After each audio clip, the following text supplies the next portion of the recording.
What I do is inconsequential. Why I do what I do is I get to shorten people's journeys every day. What I love about our hospitality industry is that it's our mission to make people feel cared for while on their journeys. Together, we'll explore what hospitality means in the built environment, in business, and in our daily lives.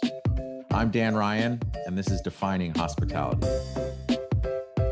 This podcast is sponsored by Berman Falk Hospitality Group, a design-driven furniture manufacturer who specializes in custom case goods and seating for hotel guest rooms. Today's guest is somebody with over 20 years of hospitality leadership and management experience who has uniquely worked every position in his hotels. He got his start in hospitality as the innkeeper of an 8-room bed and breakfast in Massachusetts. Now he manages almost 100 hotels and over 30 restaurants throughout North America. His design firm, Elder & Ash, won HD Magazine's Designer of the Year in 2023. His team recently won 7 Michelin Keys. Founder and chairman at Lark Hotels and also principal at Elder & Ash. Ladies and gentlemen, Rob Blood. Welcome, Rob. Hi, Dan. How's it going? Everything is really good. It's a nice snowy New England day. Let's just put it that way. I got my exercise shoveling the driveway and snow blowing. Snow blowing the driveway and shoveling all the stairs everywhere. So it's been good. I did not this morning. I just barreled out of the driveway. A couple of people did that before me, so it made the snow blowing a little bit more difficult. But regardless of the snow and whatever Mother Nature throws at us, I'm just happy to be here. I know this conversation has been a long time in the making, and just to let all the listeners know, I met Rob, I think, through Independent Lodging Congress. And I think that's a theme that we'll kind of cover throughout this conversation. And Rob is just, his team and the company that he and his team have built just really dives in and focuses into that independent luxury lifestyle space.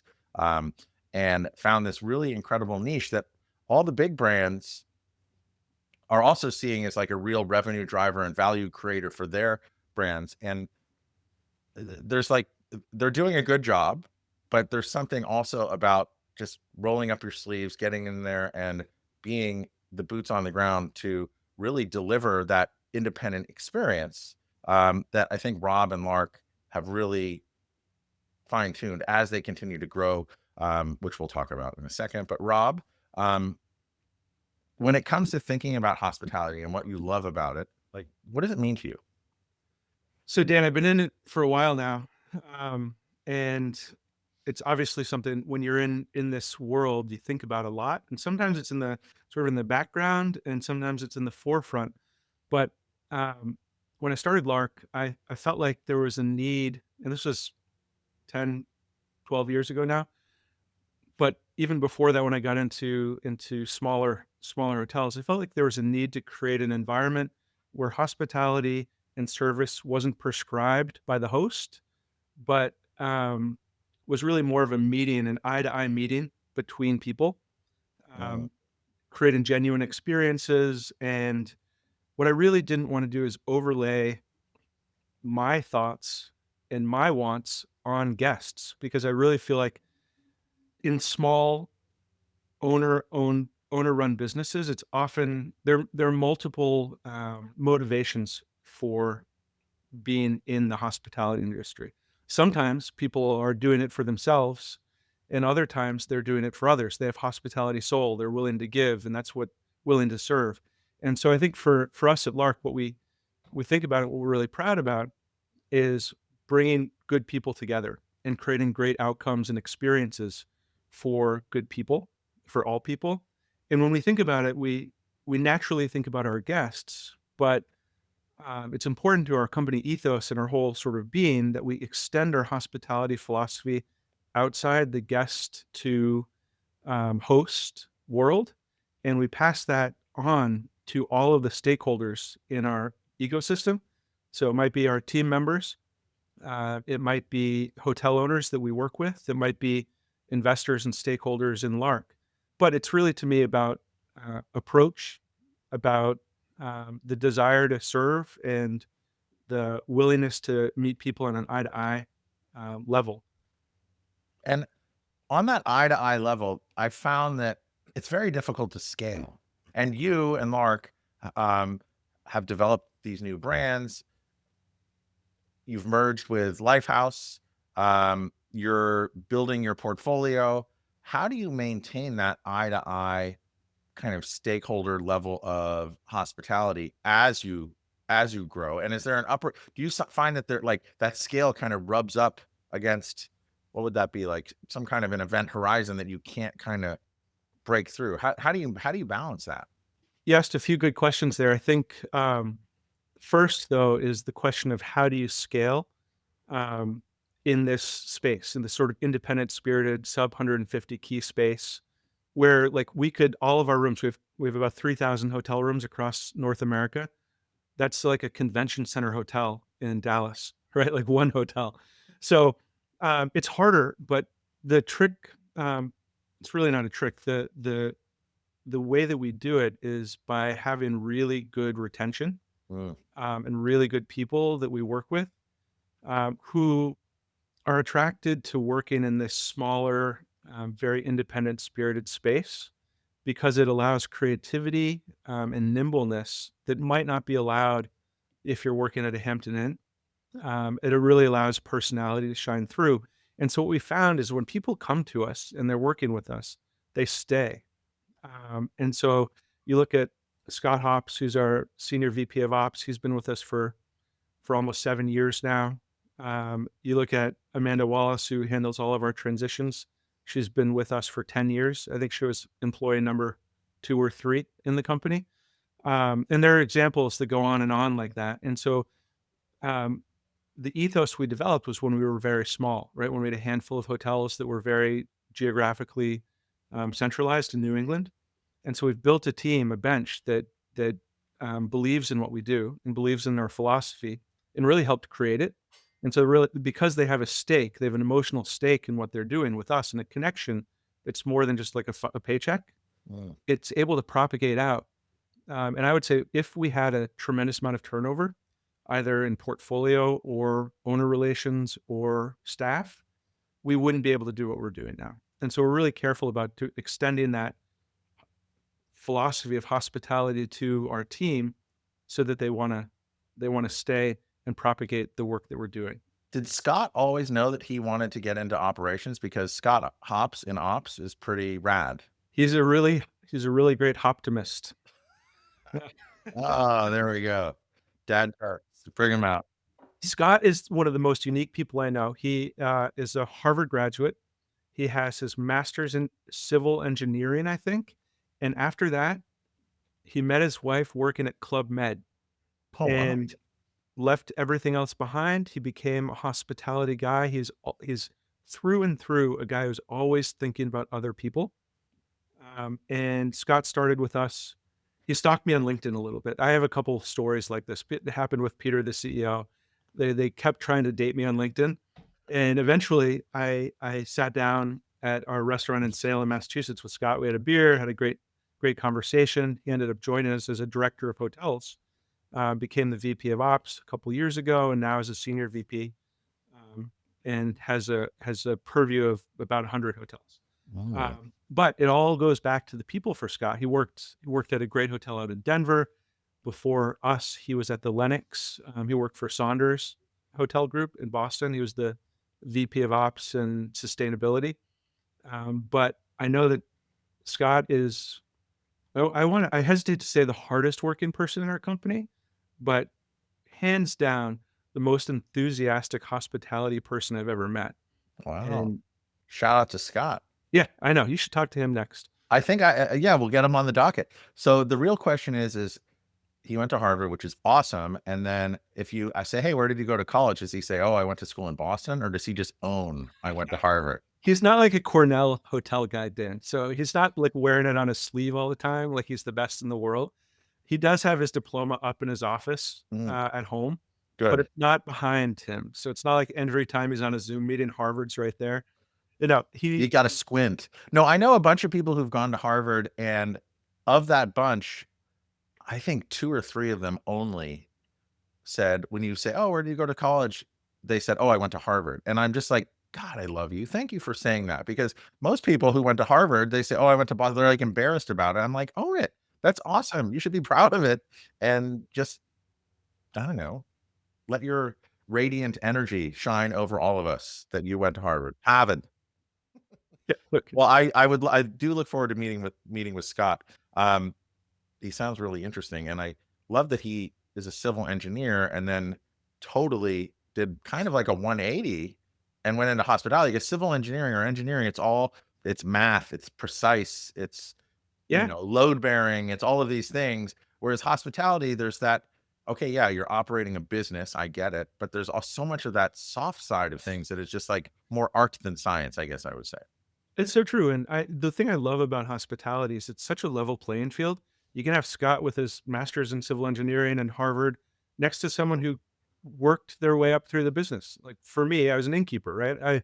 I learned how to do it. I have a bachelor's degree in English, but that's really didn't help with what I'm doing. I think it's a really level playing field, and opportunity exists at every level for people who have the right approach, have the right the what we continue to call hospitality soul.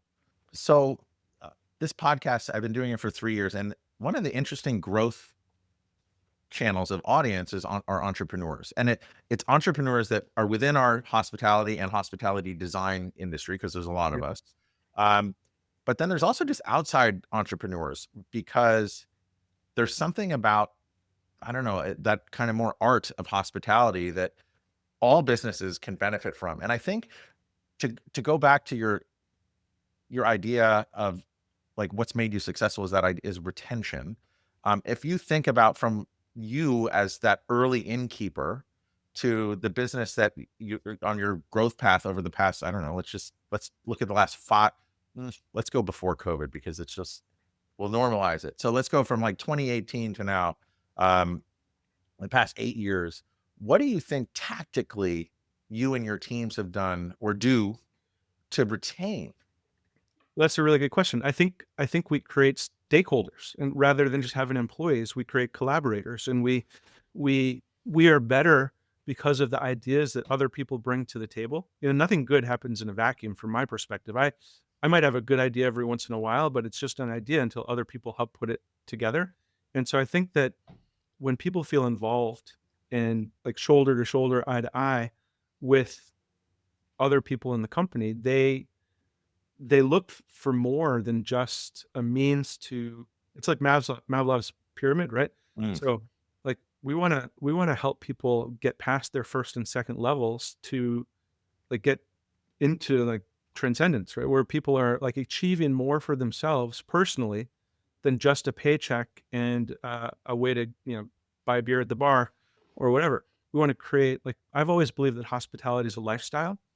Um, from my very first job on Nantucket, where I had a backpack with the tape chart in my back and the cell phone at the beach when I wanted to take a break, but I could still take reservations. It's a lifestyle.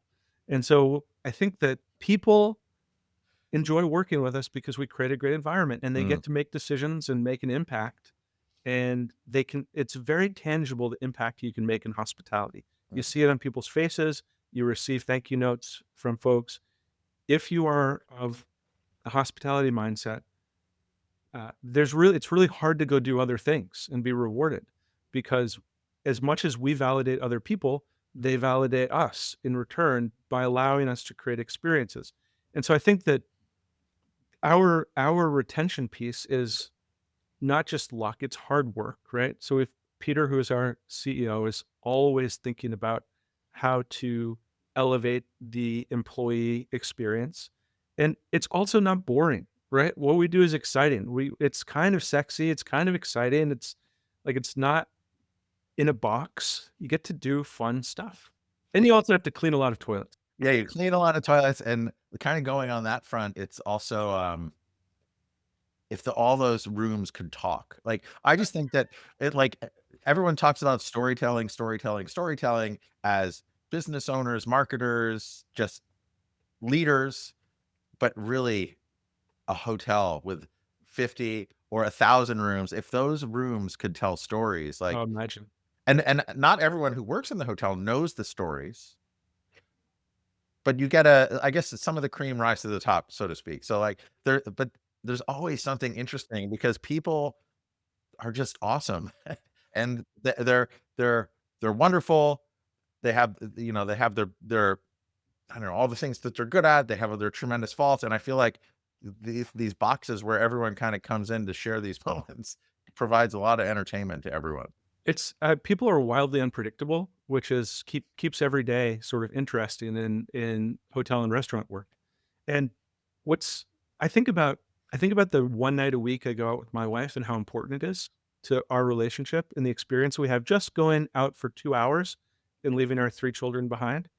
Um, and the bartender can make a big difference on that night or whatever, right? And so those are not like foundational, monumental occasions for us, but they're relationship things that matter. And we have the opportunity in our industry to impact those small and large moments in such meaningful ways if we just remember. If we just remember, it's not about changing the sheets. It's not about, getting the heart on the latte or whatever it is. Those are important things. But if we remember that our hospitality creates memorable experiences and really makes an impact, could be a pivotal one, or it could be like a stacking one that Mm. adds up to something really good. I used to say it's not rocket science or brain surgery. I believe it is. I believe it is as important as that, doing what we do. So I think that our people believe that too. Most of them.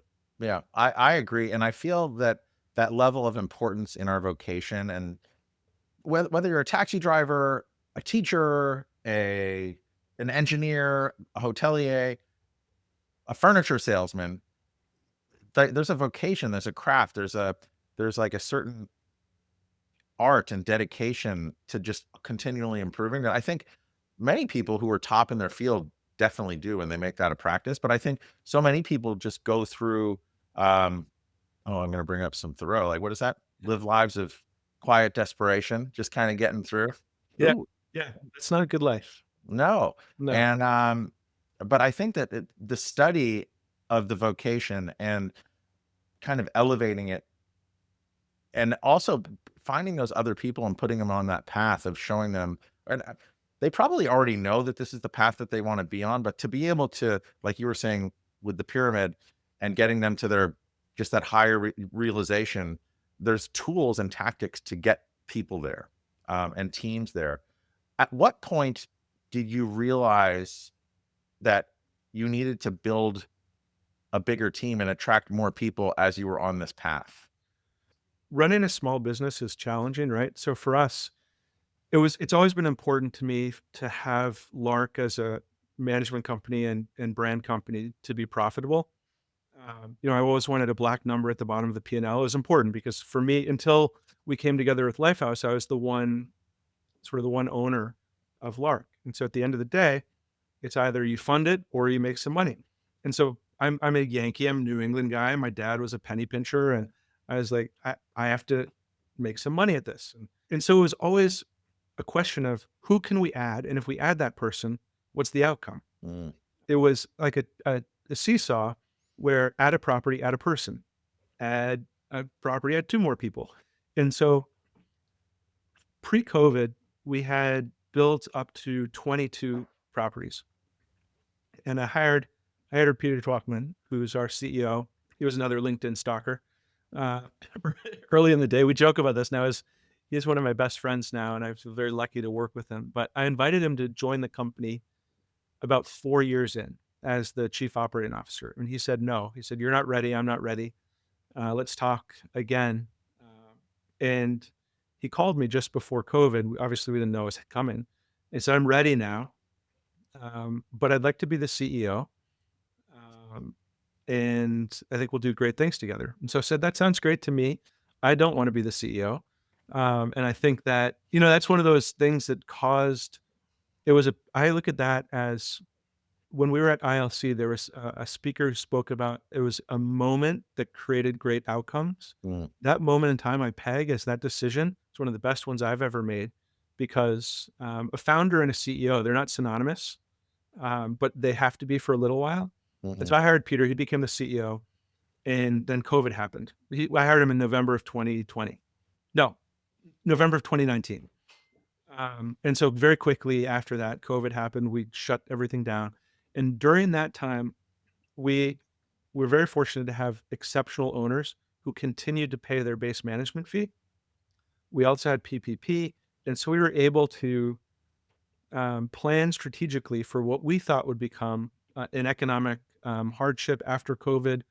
It didn't turn out to play that way, but there was a psychological impact that created opportunity for us. Mm. And so during the COVID 15 months, 12 months, whatever it was, we planned and we staffed up to be ready for what we saw as an opportunity. And since then, we've doubled and then doubled again in size. Yeah. So pre-Lifehouse, we went from 22 to 54 hotels. And then when we brought on Lifehouse, it doubled our portfolio again. We couldn't have done it if we hadn't had, I don't think we could have done it if we hadn't had that pause, the COVID pause. Mm. And, you know, I think the government did a great job at that point in time. They like we funded small businesses, kept us alive.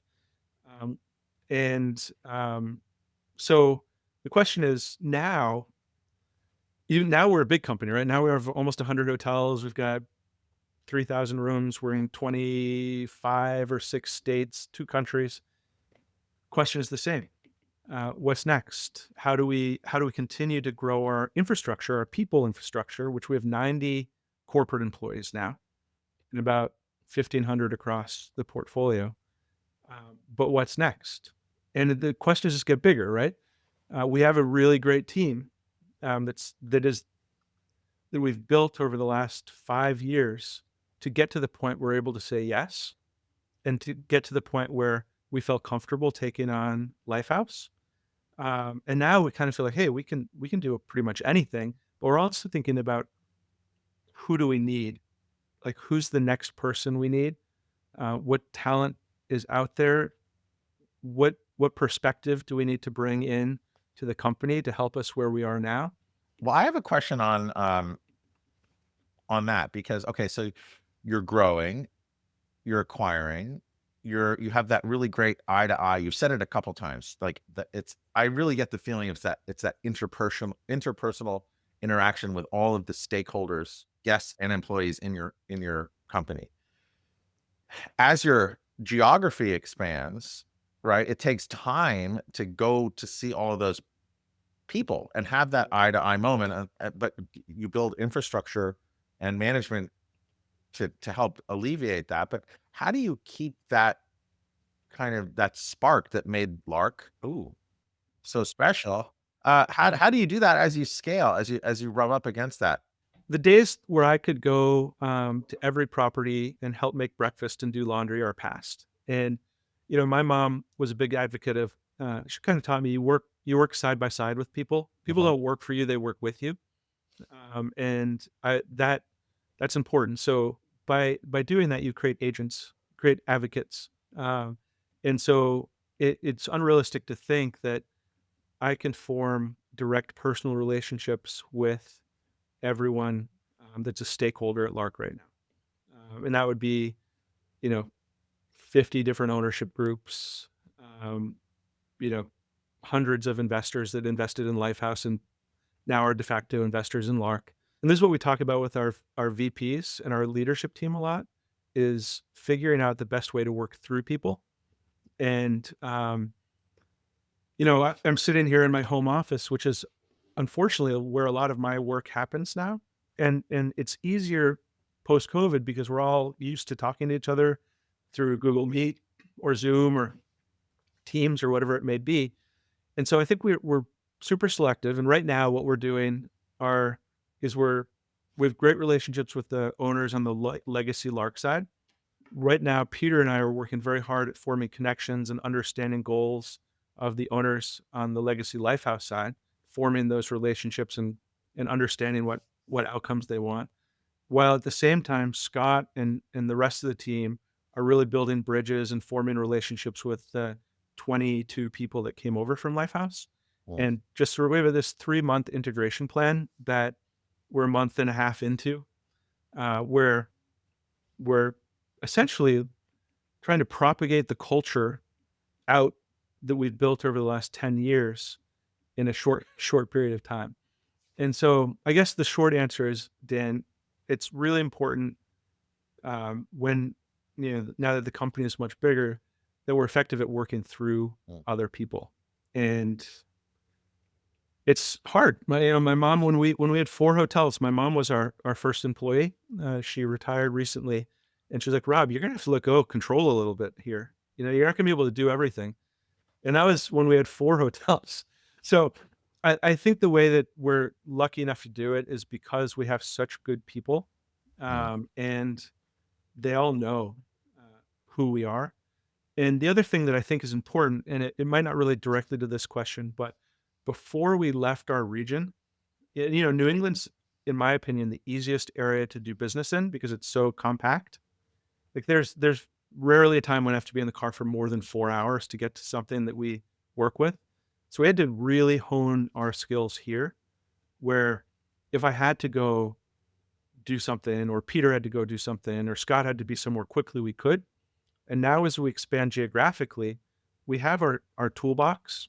We just have to make sure we're using it well, so that we don't have to hop on a plane if there's emergency. So we know so that we can allow our playbook, which is flexible and nimble, to do some of that heavy work for us.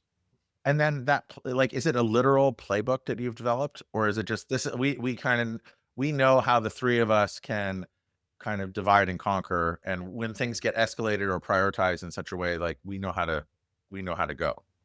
We have a woman named Karina, who is our director of learning and education. And Karina was started with us in college as a front desk or guest service associate, and has only been with us. She's only worked at Lark.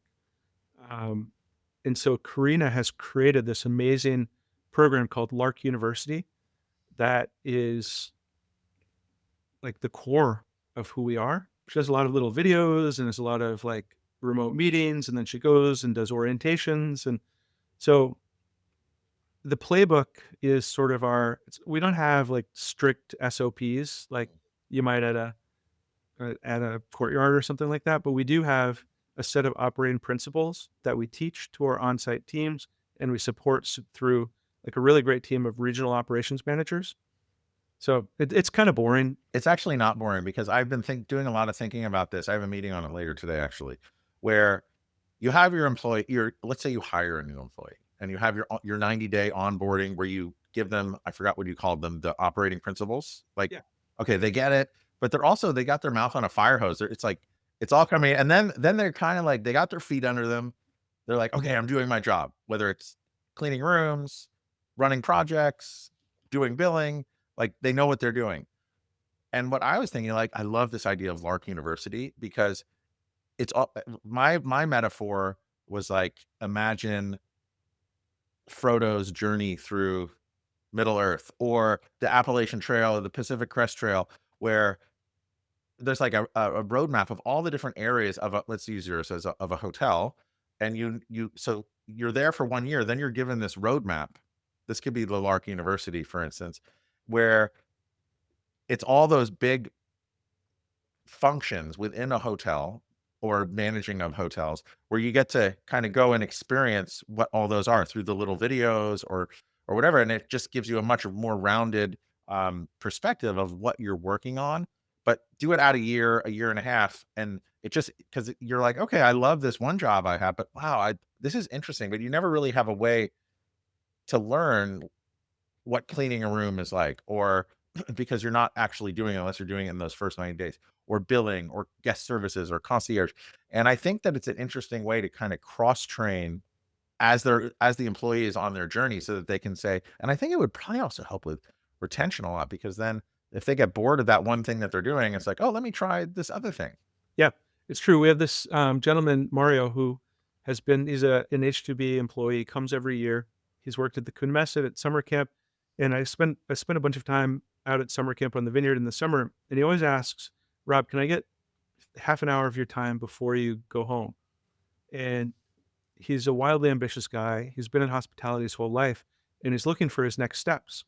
And so he was part of last semester of Lark University, and through that you get access. And so he had one-on-one mentoring meetings with Peter, the CEO. He constantly takes advantage of opportunities to present himself and learn more. And that's exactly why I think people decide to stay in jobs that they're in Mm, because they get access, they get opportunity, and they show if they're accountable that leads to a great path forward. I love it. Let's pretend I either own a hotel or I'm considering buying a hotel. And I want it to be in that independent feeling world. But there's the big brands that have all their luxury lifestyle. Um, and then there's someone like you at Lark who you really love those 50 to 150 room hotels. Like you've niched out like in kind of more interesting places. What how would you pitch someone who's choosing between management companies or brands to give you guys a whirl? That's a really good question. I would ask you, Dan, how would you pitch yourself to us and see if you could get into the group? Ah. I'm just kidding. No, I think No, that's a fair enough question. Hey everybody, we've been doing this podcast for over 3 years now, and one of the themes that consistently comes up is sustainability. And I'm just really proud to announce that our sponsor, Berman Falk Hospitality Group, is the first within our hospitality industry to switch to sustainable and recyclable packaging, eliminating the use of styrofoam. Please check out their impact page in the show notes for more info. there are a couple important distinguishing points, right? If you have a lifestyle hotel, say it's a 120 room lifestyle hotel that you're either thinking about investing in or you have and you're not happy, there are some choices for you, right? So there are choices. You can talk to Hyatt, you can talk to IHG, you can talk to Hilton and Marriott, and they probably have a brand that will work. The question is, how much say do you want? Um, do they have hotels that look like the one that you have? Do they feel like the one that you're thinking about? Are they operated in a way that expresses the soul and the story of the hotel? And can it support a fee load of, you know, 10 to 15% just going right up the flagpole to the brand? And what do they deliver for that? If the answer is, I don't know, maybe, then talk to us, right? Because Lark has a lot of different options for owners and developers. We have a completely independent space where we are simply third party managers, where we bring our entire ethos of creativity and storytelling and soul making and community building to the project. We've also done this. Like for me, I'm a real estate developer as well. I've developed 30 hotels that I've had ownership in. And so for you as a potential client and an entrepreneur, I think there's some comfort in forming a relationship with someone who's put it on the line and done it for himself, right? Mhm. I know what I want from a management company, and I can give a really good reference for Lark because they manage all of my hotels. And I say this all the time. I literally built this company initially so I could develop hotels and have someone I trusted or a company I trusted take care of it because you build value when you're developing the real estate, but ultimately it's just a whole bunch of toilets and beds and sheets. And there's underlying value, but the management company builds the value beyond the value of the real estate by driving top line, flow through, all this kind of stuff. And so when you work with us, you have access to people like to me, to Peter, to our executive team directly without any intermediary. So, you have a problem at your hotel, you can call me. You need an idea. I was just talking to a group in Vermont about a F&B concept. They called me, they said, "Hey, can I talk to you for 20 minutes?" Yeah, of course. There's also this really cool family of brands that we have that drive tremendous value for owners. So in our Lark brand, which is, I say this just for people who are only associated or understand big box. Lark is kind of like the autograph collection or curio. It's upper upscale, more autograph than curio because everything's independently named. The brand and story of that property is primary, and Lark is the thread that runs through it. Approachable hospitality, great design, iconic locations, um, and a fierce loyalty program that only has 100,000 people, but drives about 33% of the revenue front to our portfolio from those 100,000 people. So these folks are fierce and loyal, and they spend more money at our hotels than all of the other people. And so, I'm often asked talk about value of brand or not. And while I have to be honest, brands do bring value to owners. Um, Marriott will deliver a tremendous amount of value through their distribution, but they also take a big chunk. For Lark, we don't deliver 50% direct through our loyalty program like Bonvoy might, but 33% non-commissioned direct revenue from repeat guests in a loyalty program is a great way to start your day. Do you classify that as recurring revenue, or would that be something different? Or just, I guess it's like quasi recurring revenue, but it's a tremendous value builder. Talking in robot terms, Mhm. the cost of acquiring a new guest is much greater than keeping a repeat guest. Mm. And so if you're opening, let's say you're opening a hotel in Greenwich, right? And Lark is prolific in this region, you're going to get an immediate lift from being part of one of our brands by virtue of being part of our loyalty program. And then the other tangible benefits are you're part of a larger ecosystem of an online presence. And so if you're if you create a something out of a void where there was nothing before, it will create a little bit of its own demand, but it's going to take time to get visibility, to get recognition. And so being part of a larger group like Lark or one of our other brands like Bluebird or AWOL or Blind Tiger, press is interested. You referenced very kindly the Michelin keys that we earned last year. I mean, it was such an honor to have collected 7 Michelin keys, and it's a tribute to our team, but also like just simply the fact that people in the media know who we are. And so when you have that and you're able to start with it rather than starting with nothing, it gives an advantage when you're ramping your hotel. And so it might take less time to stabilize. It's our brand and brand marketing fees are not nearly what the big boxes are. And so I think that there's a lot of very tangible value that comes from working with us. Because we understand small hotels, right? Like I always tell this silly story that my first one, I had no money, so I had to know what a square of toilet paper cost from Shaw's or Cisco or Sam's Club. And that's still like, you got to manage the middle of the budget in small properties because every dollar that drops to the bottom line is meaningful in a way that's different from a 400 room. And so we get that. We get that on the operating side. We also really get, at our core, we're a creative company. We Mm. see things that I think that takes a little longer for other people to see an opportunity.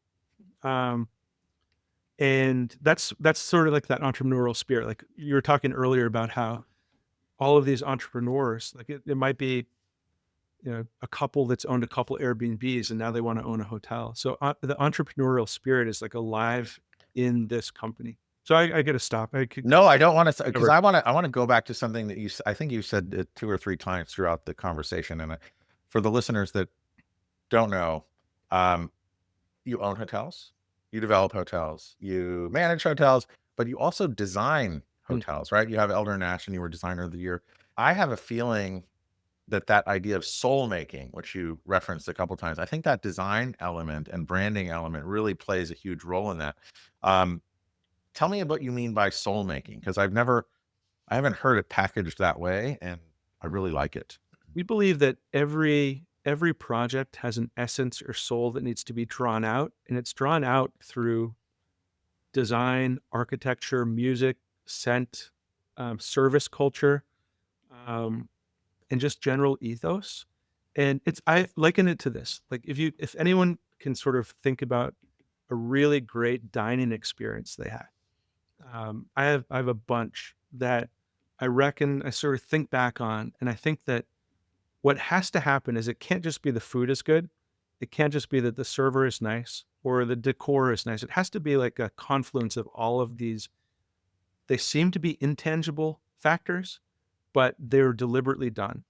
And so, like when you walk into the restaurant, if there's a fireplace, it's on. If and the lights are all the right temperature and the right light, the music is at the right level, so you're not like wondering what it is. You're hearing it.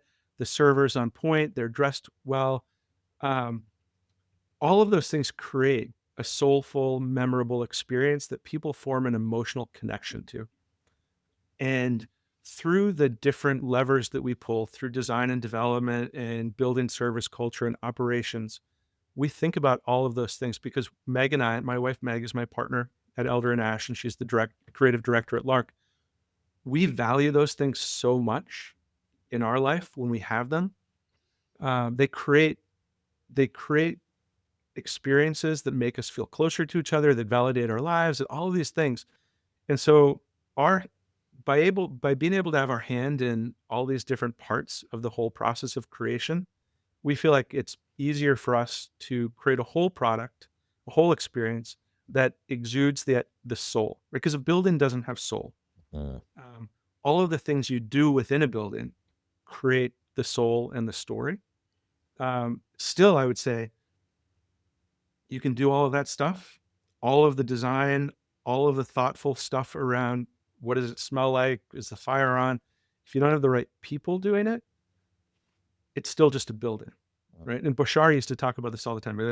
Hotel is just a hotel without the people. The people bring the soul. And I think that's true, but one of the things we're able to do because we start at the conception of the idea and carry it all the way through the execution, past the pretty pictures, we're able to operationalize the idea or the story or the soul through the people. And that's when you get a lodging experience and a stay experience that can rise to the level of that last great dining experience you had.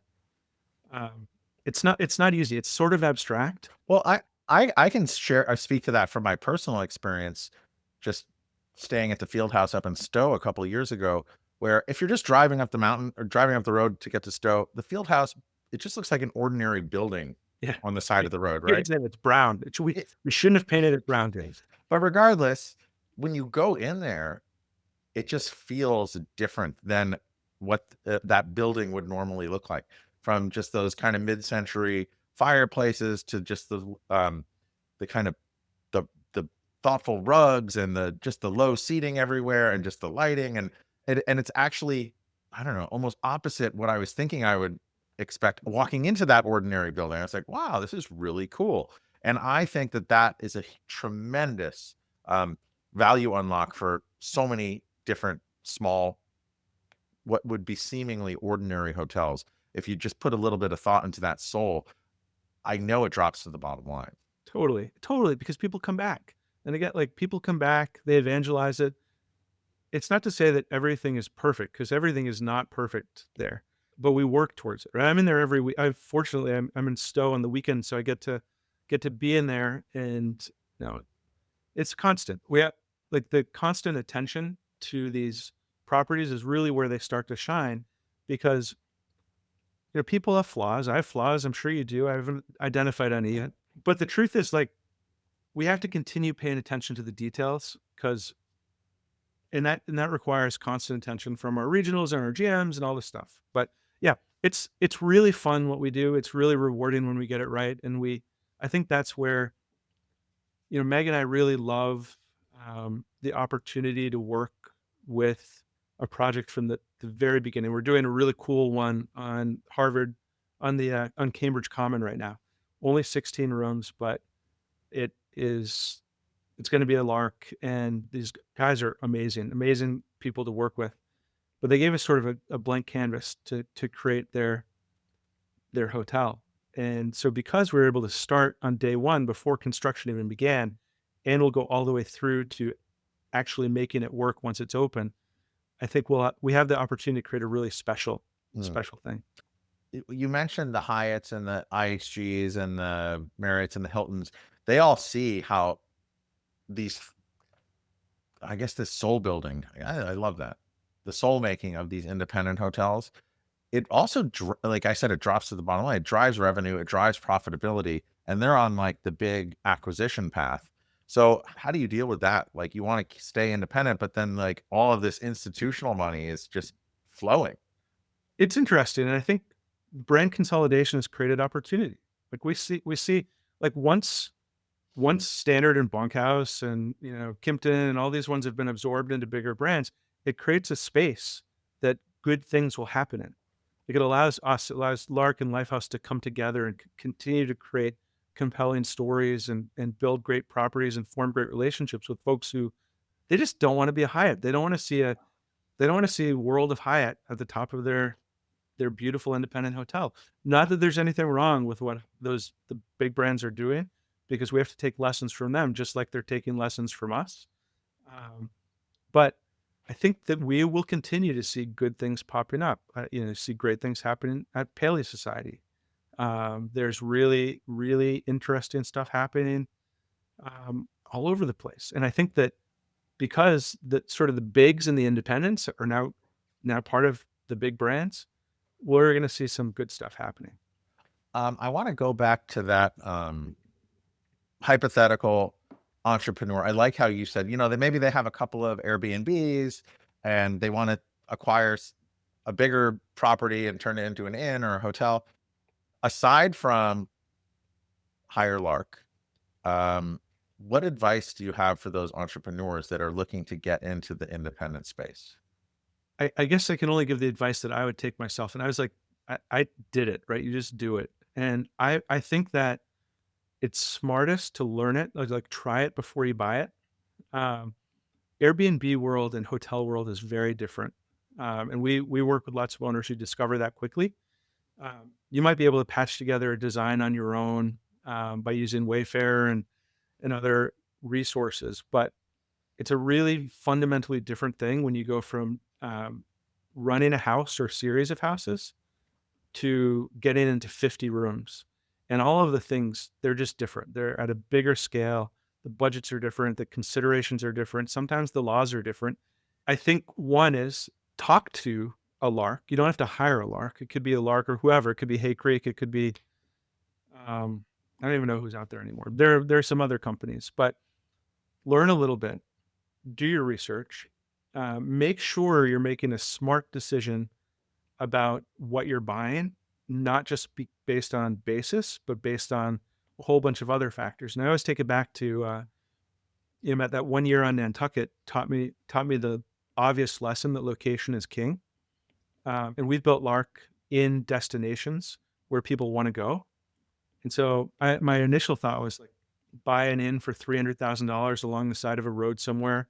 I can, my girlfriend can work outside to help support it. And we would have failed immediately. Instead, the first project we bought was in Kennebunkport, Maine, stretched really hard to buy it, but then it paid for itself from day one. Location. So I think location and obviously basis is important, but there's no substitute for being hands-on and learning. And if you're not going to, we run into some entrepreneurs who want to scale quickly. Mm-hmm. And so they might have a portfolio of 4. That's a really good time to talk to us, because I think, and this goes back to me deciding I shouldn't be the CEO anymore.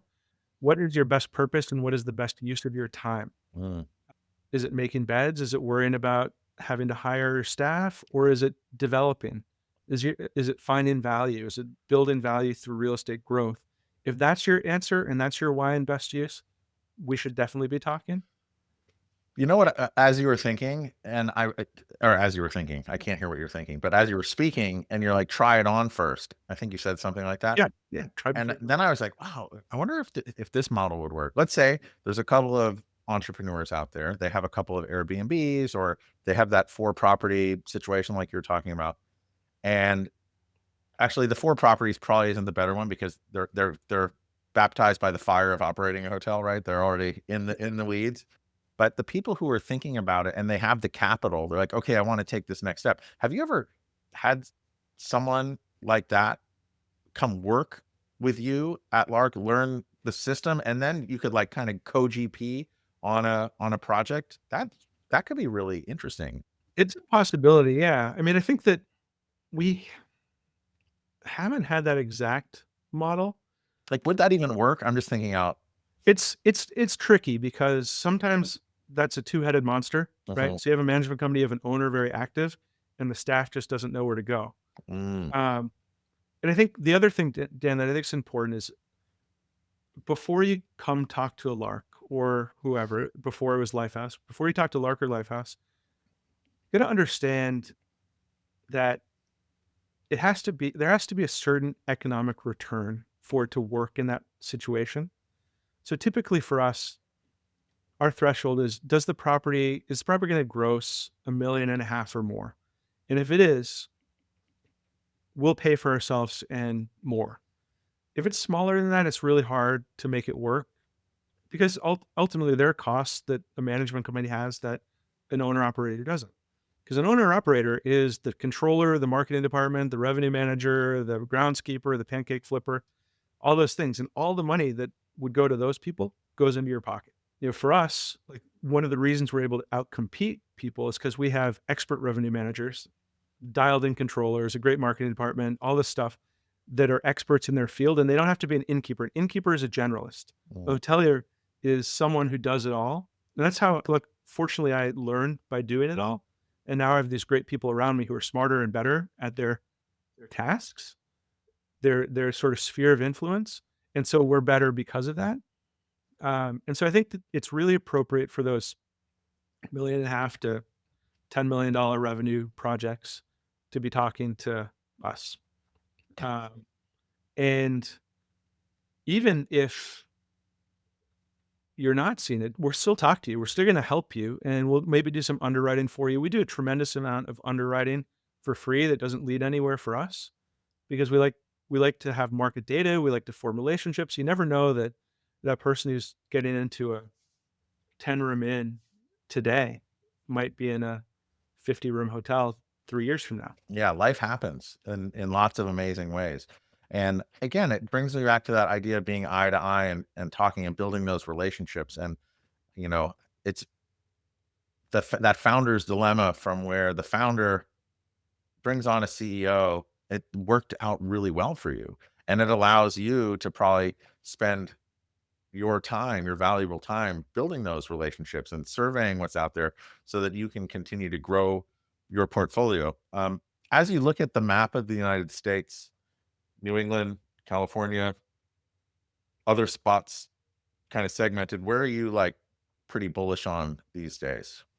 It's really interesting. I feel like there is a great opportunity to continue to model what we've done in New England in every meaningful region, right? So we're growing nicely in Texas right now. There's a ton of interesting stuff in Texas, and you have huge population centers that are 2-3 hour drives away. I love the Southeast. I just, we were in Asheville, and that's where we met. We met in Asheville. Yeah. So feel bullish about the Southeast, Rocky Mountains. We've got by virtue of coming together with Lifehouse, a really nice portfolio of properties there. I think that California is always my favorite. It has so many perils, like constant, like, well, are we in an earthquake today, or a fire, or a mudslide, or not be able to get insurance, or whatever it may be. But tremendous opportunity there. I think Pacific Northwest is right. I really like the opportunity potentially to go over our northern border into Montreal and Vancouver. One of our projected growth verticals is Mexico, like hubbing out of Mexico City, where we have 3 hotels now, and you can get on a pedal jumper and go to either coast really quickly for $50. So our general idea is we're not just trying to put dots on the map, but we're trying to create a hub that we can spoke out from. A hub. You're trying to create many hubs, like Yeah. regional hub. Oh, that's pretty Yeah. cool. Because Yeah. then you can build up the people, the bench there, and then you can kind of like, I don't know, move in reinforcements when you need them and grow and Right. and recruit locally. Oh, So Denver is a great hub because not only is it a major airport where we can get out to other spots from, we can fly. We have people. Our executive team is all over the country. We're fully remote. So we've got VP of marketing in Vancouver. We've got our VP of revenue in Montreal. VP of finance is in New Orleans. Another marketing team member in Austin. And so, even though everyone works in their own expertise, they all have an understanding of everything we do. So if I need Allison in New Orleans to take a 3-hour drive to go look at something for us, she gets excited about it. So anyway, I don't know. I think we're still going back to the idea of building value for stakeholders that we talked a little bit at the beginning. We're still in the roadmap of what that means when you get outside of the property level, because we understand very inherently how to create value at the property level for the owner, for the staff, for the guests. And now for the first time, I I am in the position of thinking very carefully about how to create value for the stakeholders in the umbrella company. Because as I mentioned, until December 15th, I was the only major stakeholder from a financial perspective in Lark. And now we've got, Inovia and TheraVentures and Comcast and Kayak and Booking.com and all of these people who invested in Lifehouse that are now invested in us. Mm. And so the value we create for them um, needs to be financial, right? It needs to be, we need to create optionality. And to do that, we're going to be working on growing our brands and partnering with real estate developers to do that. Building out AWOL, which is our edge of luxury brand, and Blind Tiger, which is our really bespoke, awesome small brand, and Bluebird, which I think is probably the most scalable one because it's a mid-scale brand that's like a motel conversion Mm. situation, the modern hotel, if you will. And then reimagining the Lifehouse brand. So there's a lot of great creative stuff that I'm looking forward to driving value in as we kind of look at the horizon. Before we wrap, Lifehouse, I remember their kind of competitive advantage was they had a really interesting kind of revenue management system, right? Or Yes. they had like a whole model where they could really introduce dynamic pricing, and like how did that tech kind of open your mind to, I don't know, what's possible at all of your properties? What was the big takeaway or the biggest value add for you? So I'll tell you, first of all, Lifehouse was the company that made me sharpen my pencil more than anyone else, right? Because they created a very straightforward value proposition. We run smaller hotels with better profit margins through great revenue management and back of house services. Are a hybrid tech and hospitality company.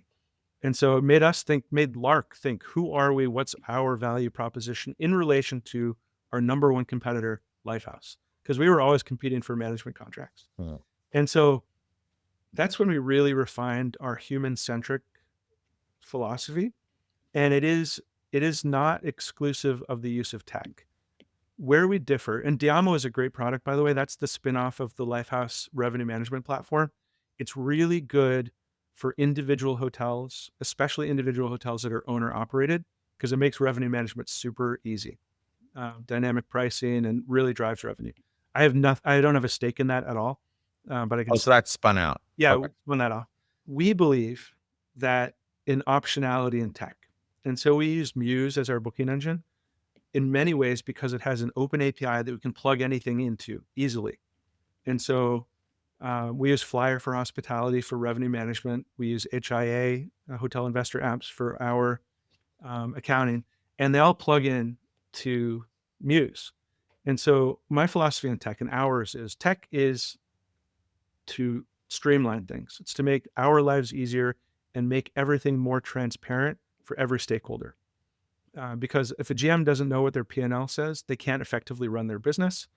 An owner can't measure the success financially if they don't have on-time and accurate financials. And technology enables that and takes away the friction points. We don't want to have transactional moments in our human lives. We want the tech to take care of the transactional moments to allow us engage in hospitality. And so that's what I've been learning from Lifehouse for 5 years. We have a little bit of a different philosophy now as a combined company than they did prior to joining Lark. But it's certainly like the main takeaway that I have is that it's important to stay on the cutting edge, which is why I don't believe in enterprise systems that do everything.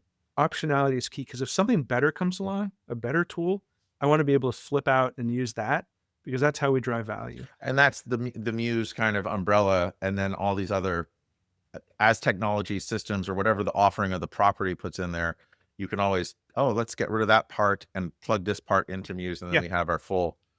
That's another area where, like, if you're making a choice between IHG and Lark, IHG is going to make you use Opera, Mhm. and that's expensive. Like, we talked to them at one point, it's going to be $60,000 to install Opera. Muse is cloud-based, installed for nothing. And I think that when you work with Lark, you do have to use our tech suite because that's how we're efficient and operate and keep costs down. But it's so inexpensive that it's insane. It's like a per room cost for each of the things. And I mean, that's phenomenal that there is this flexibility, because so often I hear tech in hospitality is just so antiquated and so hard to switch over. And I'm glad to hear that Muse is really making some great strides in making this really an easy button for independent hotels. And Yeah. I don't know, that's pretty exciting. I like them a lot. I have to say I'm fortunately not involved in like the weeds of those decisions or the Mhm. implementation, which is really great.